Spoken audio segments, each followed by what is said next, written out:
Good morning friends, চলে এলাম আজকের মানডের ব্লগ নিয়ে। আজকে বেশি কিছু রান্নাবান্না করিনি, সামান্য রান্নাবান্না করেছি। বরকে বিরিয়ানি দিয়ে পাঠিয়ে দিয়েছি আর ডিম টোস্ট করে দিয়েছিলাম, ও অফিস চলে গেছে নিয়ে।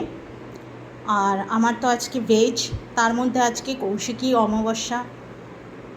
রাতে আমি ভাত খাবো না, কেন কি কৌশিকী অমাবস্যাতে রাতে ভাত খেলে গা হাত পা ব্যথা করে। তো আপনারাও কি সেটা মানেন? কমেন্টসের মাধ্যমে জানাবেন। আর আপনাদের কী রান্নাবান্না মেনু হচ্ছে সেটাও কমেন্টসের মাধ্যমে জানাবেন। তো চলুন স্টার্ট করছি আমার ব্রেকফাস্ট মেনু থেকে। আজকে আমি ব্রেকফাস্টে নিয়েছি হচ্ছে রুটি, শুকনো রুটি আছে, আর তার সাথে নিয়েছি হচ্ছে ঘুগনি আর রুটি নিয়ে যাচ্ছি। এটা আমি ব্রেকফাস্ট করব। আর লাঞ্চে নিয়ে যাচ্ছি হচ্ছে আজকে টকের ডাল আছে, ভাত আছে, আর ভেন্ডি আলু ভাজা, কালো জিরে কাঁচা লঙ্কা দিয়ে। ব্যাস, এই হচ্ছে আমার লাঞ্চ। আর রাত্রে এসে আমি খাবো হচ্ছে ঘুগনি আছে, দেখতে পাচ্ছেন ঘুগনি, আর তার সাথে খাবো হচ্ছে রুটি।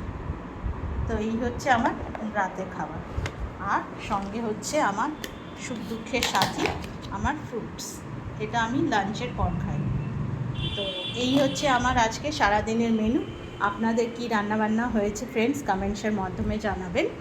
আর আপনাদেরও আজকে কি ভেজ আছে সেটাও জানাবেন। ভালো থাকবেন, সুস্থ থাকবেন, সাবধানে থাকবেন।